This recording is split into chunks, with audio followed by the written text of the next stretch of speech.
लेकिन ऐसा क्या है जो इनके मन में प्रश्न उठा कि इस प्रकार के सन्यासियों को बुला करके इस यहाँ पर ऐसे प्रवचन हो जाए जिन्हें सुनकर के लोगों का जीवन बदल जाए।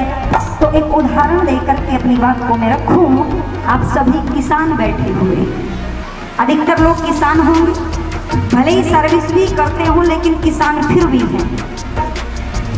आपने देखा होगा जिन फसलों, जिन जमीनों पर हल चला करके जमीन को जोता नहीं जाता, पानी से उसकी तिराई नहीं की जाती, बीज डाल करके उस जमीन को तैयार करके फसल के लिए उसे बनाया नहीं जाता, तो वहां बिना बात के, बिना पैदा किए, बिना बीज डाले खरपतवार अपने आप उग जाता है। मैं निवेदन कर दूं, अगर अच्छी फसल आपको चाहिए, जैसे खेत का किसान अच्छी फसल प्राप्त करने के लिए मेहनत करता है या नहीं करता है? करनी पड़ती है ना। अच्छी फसल चाहिए तो समय पर पानी देना पड़ेगा, अच्छी किस्म का बीज डालना पड़ेगा, समय समय पर कीटनाशक दवाइयों का प्रयोग करना पड़ेगा, हल लगाना पड़ेगा, हेरो लगाना पड़ेगा, बहुत सारे यंत्रों के द्वारा उस फसल को सुरक्षित रखा जाएगा। उसके बाद कहीं जाकर के हमें अच्छी फसल की प्राप्ति होती है। पर उसी जमीन में जब खरपतवार पैदा होती हैं तो आप बताइएगा मुझे, क्योंकि मैंने आज तक खेती नहीं की है, मैं सच्ची बता रही हूँ, किसान की बेटी, किसान की बहू हूँ, पर हमारी तरफ नारियां खेतों में काम नहीं करती। मैं निवेदन कर दूं, मैं आपसे पूछना चाहूंगी इस बात को, खरपतवार को पैदा करने के लिए क्या किसी प्रकार की कोई मेहनत करनी पड़ती है? किसी प्रकार का कोई बीज डाला जाता है? और याद रखना, अगर अच्छी फसल आप नहीं करोगे तो खरपतवार अपने आप पैदा हो जाएगी। अगर इस प्रकार के विचार आपके बच्चों के दिमाग में नहीं डाले जाएंगे तो उनके दिमाग में बुरे विचार अपने आप घर कर जाएंगे। इसलिए ऐसे सत्संगों की आवश्यकता समय समय पर होती रहती है। और ये तो वो देश है जिस देश में समय समय पर ऋषि मुनियों ने आकर के, सन्यासियों ने आकर के लोगों को मार्ग दिखाया है। और ऋषि वर्णन करते हैं, जरा देखिएगा, यहाँ के सन्यासियों का तप तो एक तरफ छोड़ दीजिए, यहाँ के तो राजा भी ऐसे होते थे। हमने सुना राजा में रजोगुण होता है और राजा कभी त्यागी तपस्वी हो ही नहीं सकते। पर जरा पढ़िएगा मेरे भारत के अतीत को तो पता चलेगा, यहाँ के राजा भी मंत्रों पर मंत्रणा किया करते थे। राजा जनक की सभा में कोई विद्वान ठहर नहीं पाता था। जानते हो या नहीं जानते हो? दुनिया के लोगों, महर्षि स्वामी दयानंद इस भारतवर्ष की प्रशंसा करते हुए लिखते हैं कि पारसमणि पत्थर का जिक्र बहुत भारत के लोगों से सुनने को मिला। आपने भी सुना होगा पारसमणि पत्थर, विशेषता क्या है नहीं पता? अगर पारसमणि पत्थर को लोहे से टच करा दे तो लोहा क्या बन जाता है? अरे बोल दीजिए, डरो मत, मेरे पास नहीं है, सोना बन जाता है। अच्छा, अगर आज ऐसा मौका किसी को मिल जाए, भाई साहब ऐसा पत्थर मिल जाए, कोई दुनिया में लोहा छोड़ दोगे क्या? पड़ोसियों का भी उठा लोगे, रात रात भर उठाते रहोगे लोहा। ऋषि लिखते हैं पारसमणि पत्थर जैसी कोई धातु होती नहीं। आपने देखी हो, किसी ने देखी हो?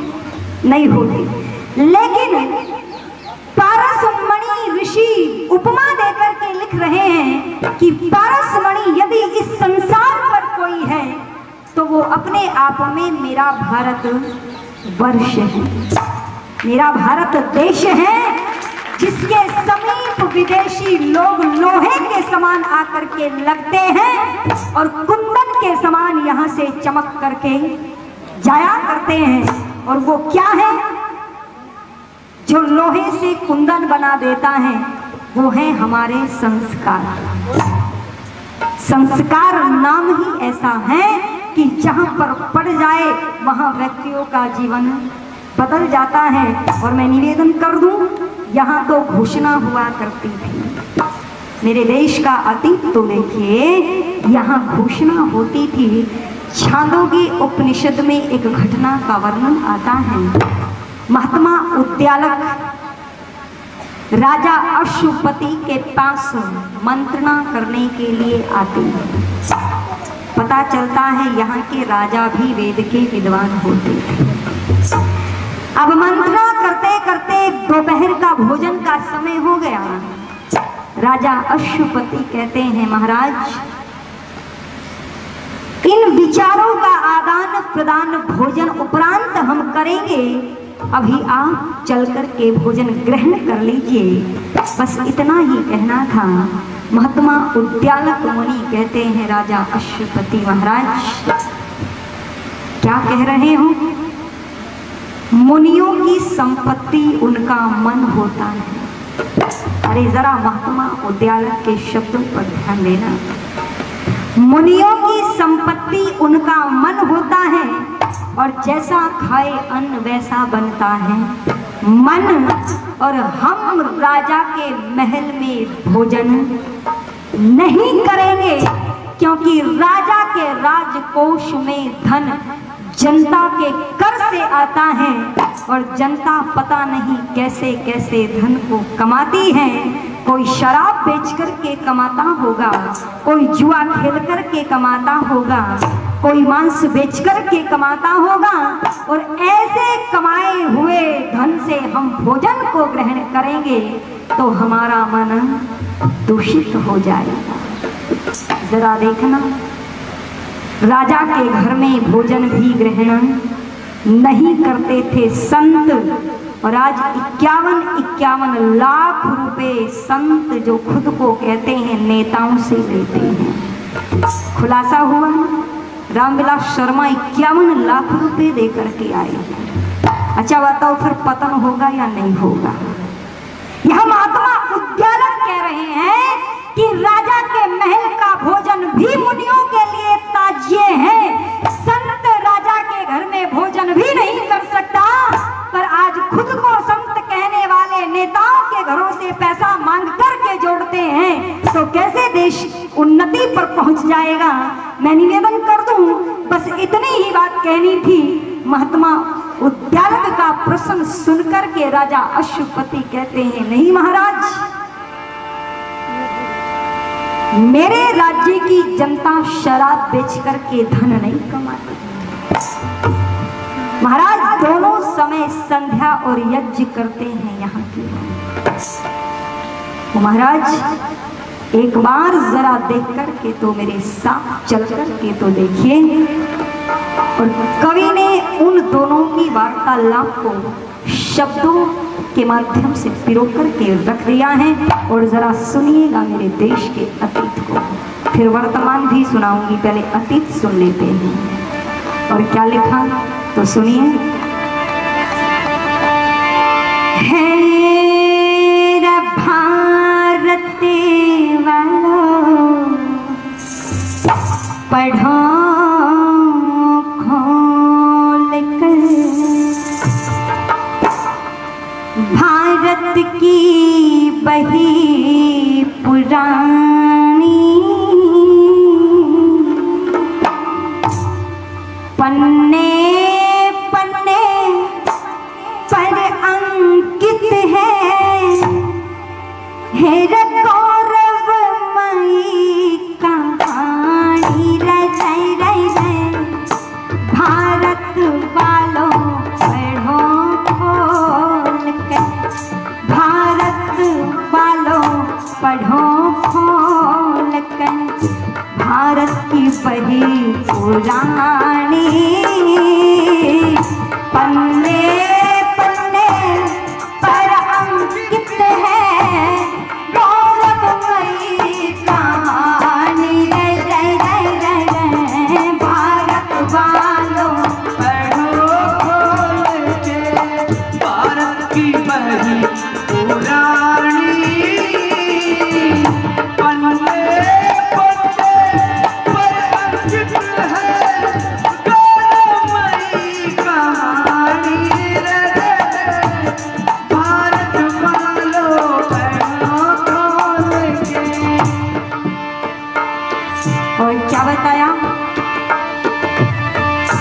अशुपति राजा के यहाँ पे, अशुपति राजा के यहाँ पे उद्यालक मुनि आए, हाथ जोड़ के वहाँ राजा ने चरणों शीश झुकाए।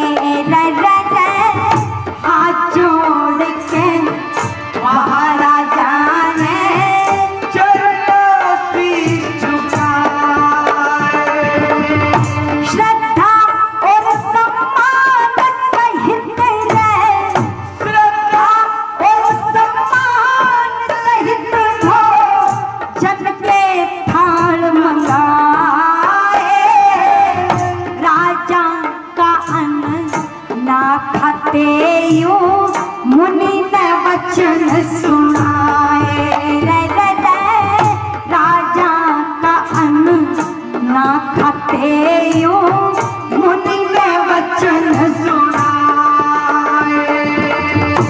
दूषित अन्न से मन गिर जाता, दूषित अन्न से मन गिर जाता, कहते बात पुरानी पन्ने पन्ने पर अंकित है गौरवमयी कहानी रे। भारत वालों पढ़ो खोल के, भारत वालों पढ़ो खोल के, भारत की बही पुरानी पन्ने पन्ने पर अंकित है गौरवमयी कहानी रे भारत वालों पढ़ो खोल के। कहता है महाराज, आप तो शास्त्रों को पढ़ने वाले हैं, क्या नहीं जानते? शास्त्र कहते हैं 8 प्रकार के लोगों के घरों में भोजन नहीं करना चाहिए। जरा सुन लीजिए, आज हम ऐसे भोजन पर टूट के पड़ते हैं जैसे कभी कुछ देखा ही ना हो, पर शास्त्र कहते हैं किसी भी परिस्थिति में 8 प्रकार के घरों का भोजन नहीं करना है। और वो 8 प्रकार कौन से हैं? तो लिखते हैं शराबी के घर में भोजन ना करें। कोई बैठा हो तो देख लेना। यदि आप शराबी के घर का भोजन ना करें, मांसाहारी के घर में भोजन ना करें, जो शराब बेच करके धन कमाता है भले ही ना पीता हो, उसके घर का भोजन भी ना करें। जो मांस का व्यापार करता है उसके घर का भोजन भी ना करें। चोर के घर में भोजन ना करें, वैश्या के घर में भोजन ना करें, राजा के घर में भोजन ना करे। राजा मैंने नेता के घर का भोजन भी नहीं करना चाहिए। और अंत में लिख दिया कंजूस के घर का भोजन भी ना करे। अब देख लेना, कंजूस नहीं पता क्या? कंजूस एक कंजूस होता है, दूसरा मक्खी चूस होता है। नहीं पता? कंजूस ऐसे होते हैं, एक व्यक्ति बोला भाई साहब हमारा 1 किलो घी महीने भर चल जाता है, 30 दिन चल जाता है। दूसरा बोला बस यहाँ तो 1 किलो घी 12 साल से चल रहा है। कमाल हो गया, 12 साल से 1 किलो घी। वैसे इतना महंगा है भाई साहब, बता दो कैसे चलाया? क्या सूखी रोटी खाते हो, सब्जी में घी नहीं खाते? बोले नहीं, सब्जी में भी घी खाते हैं, रोटी पर भी घी खाते हैं और दूध में भी घी डाल के पीते हैं। फिर भी 12 साल से कैसे चल रहा है? बोले सब्जी बनाते हैं और अलमारी में जो घी का डिब्बा रखा है वो सब्जी की कटोरी डिब्बे की तरफ करके कहते देख ले वो घी रखा है। बस घी दिख गया और फिर खा लेते हैं। रोटी उठाई घी के डब्बे की तरफ करके का रोटी देख वो सामने घी रखा है। बात खत्म। जब दूध का नंबर आता है तो दूध का गिलास घी की तरफ करके कहते दूध घी को देख ले, और घी दिख जाता है, बात खत्म। 12 साल हो गए, खत्म नहीं होगा। अच्छा बताओ, ऐसा घी तो 24 साल भी खत्म नहीं होने वाला। शास्त्र कहते हैं ऐसे लोगों के घरों में भी भोजन ना करे। पर राजा अश्वपति कहते हैं महात्मा उद्यालक मुनि, आप सही बात कह रहे हैं, पर मेरे साथ चल करके एक बार देखिए। और सारे राज का दावा करके सीना ठोक करके कहता है क्या, सारे राज का दावा करके, सारे राज का दावा करके विपने उत्तर में कही, यत्र सर्वत्र कहीं रे मेरे राज में दोष नहीं रे मुनिवर, यत्र सर्वत्र कहीं मेरे राज में दोष नहीं। बेदनुकूल रहा चल मेरा, बेदनुकूल रहा चल मेरा, शासन बिल्कुल है सही, कुल प्रजापति के नियम कौन प्रजा मान रही रमुनि पर, कुल प्रजापति के नियम को प्रजा मान रही। मक्खी चूस कंजूस नहीं जो, मक्खी चूस कंजूस नहीं जो, कर राज की हानि। बंदे बंदे पर अंकित है गौरवमयी कहानी। रे रे रे रे भारत वालों पढ़ो खोल कर भारत की बड़ी पुरानी। बंदे बंदे पर अंकित है गौरवमयी कहानी। रे रे रे भारत वालों पढ़ो खोल कर। महाराज, मेरे राज्य में कोई चोर नहीं है। और क्या कहता है, सही बात पर चीज बिके रे, सही बात पर चीज बिके ना, चोर चकार कहीं भी ना, परमिट का चक्कर रिश्वत भ्रष्टाचार कहीं मुनि पर, ना परमिट का चक्कर रिश्वत भ्रष्टाचार कहीं ना। खुले दीवारों जनता सोवे, खुले दीवारों जनता सोवे, चोर चकार कहीं ना, ना दुर्व्यसनी ना व्यभिचारी पुरुष कहीं भी, व्यभिचारिणी नारी, ना व्यभिचारी पुरुष कहीं भी, व्यभिचारिणी नारी। अनपढ़ मूर्ख नहीं कोई, अनपढ़ मूर्ख नहीं कोई जो, कर राज की हानि। बंदे बंदे पर अंकित है गौरवमयी कहानी। रे रे रे रे भारत वालों पढ़ो खोल के, भारत वालों पढ़ो खोल के, भारत की बड़ी पुरानी। बंदे बंदे पर अंकित है गौरवमयी कहानी। रे रे रे भारत वालों पढ़ो खोल के। कहता है महाराज, मेरे राज्य में ताला नहीं लगता। अच्छा, एक बात बताओगे, ताला किससे लगाया जाता है? चोरों से लगाते हैं? जवाब तो दीजिएगा एक बार। चोरों से लगता है। आज तो सास बहू से ताला लगाती है, बहू सास से ताला लगाती है। इसका मतलब दोनों चोर हैं, दोनों चोर हैं ना। विश्वास नहीं है एक दूसरे पर, और जहाँ घरों में चोर बैठे हो बाहर से चोरों को लाने की जरूरत नहीं पड़ेगी। बहू मायके जाए तो ताला दे करके जाती है, और सास कहीं घूमने जाए तो ताला लगा करके चाबी पल्लू पे बांध के ले जाती है।